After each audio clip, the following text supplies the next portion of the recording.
Hey guys, my name is Rudy, and today we're going to talk about modification of the Arcade 1-Up Riser. We're going to add wheels.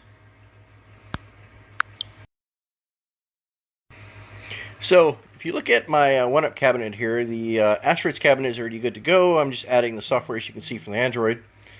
But what we're going to do today is we're going to start modification on number 2 over here, the Rampage cabinet. Now down here, I've installed some lockable wheels. Add a little bit of height and you can lock them, and it really doesn't disturb gameplay. So this is what we're going to work on today.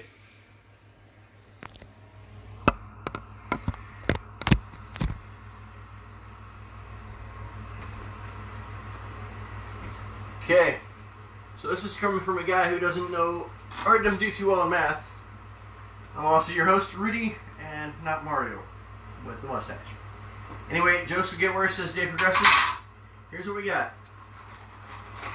What you'll need is a piece of scrap wood, kind of like this, or a regular smaller piece. This came from one of my cabinets, leftovers. To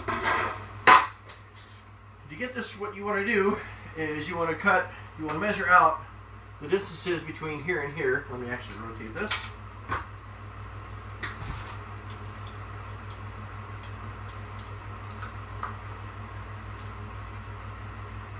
Actually, before we do that, I want to talk about the paint.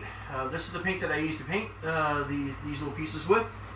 Simple black, really easy, really quick, and not completely dry. So, this is the standard 1-Up cabinet.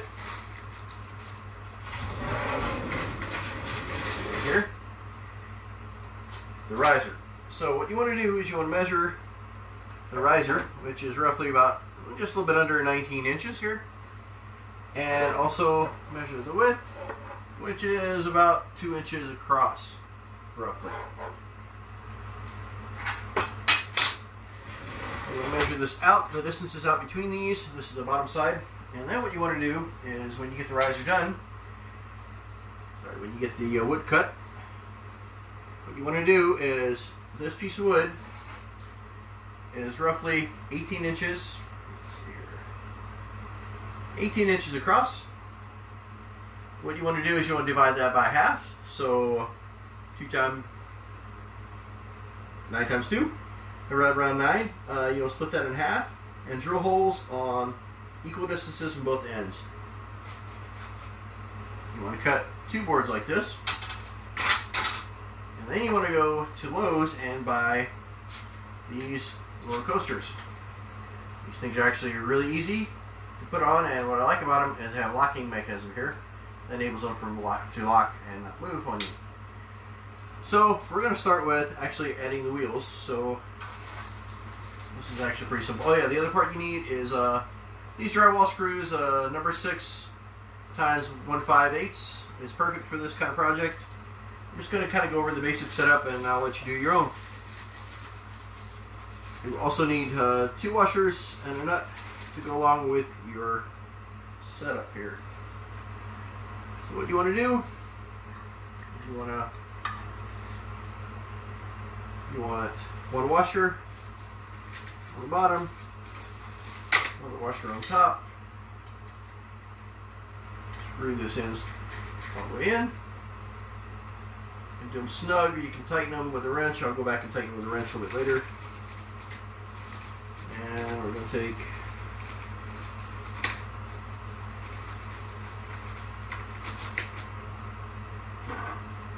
the other one, going through. This is about even. Oops. Got the washer.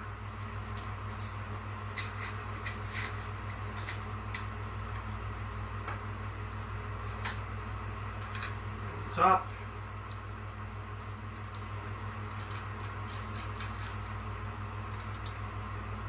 Put them in snug, or you can tighten them with a wrench. That's up to you. But what you want to do is you want to mount them in here. The entrance should be pretty close to what I measured. You want to very carefully, because I got this thing very snug, pop it in where it's exactly even and flush with the top. Then what you want to do is you want to take a drill. You want to drill 2 holes on top. You want to do I would say 3 holes on the side here, so you want to do one that matches the white lines here. So 1, 2, 3, 2 more on the bottom, and 1, 2, 3, 2 more on top to kind of secure this thing in place. It's actually pretty easy. I didn't want to bore you with the details, so I'm hoping that this works out for you. If you have any questions on what parts I used and any tricks of the trade that you might have, please share and let me know. And till next time, as we continue updating the Rampage cabinet. Next, we'll be working on updating the box in the back to make it a little bit bigger.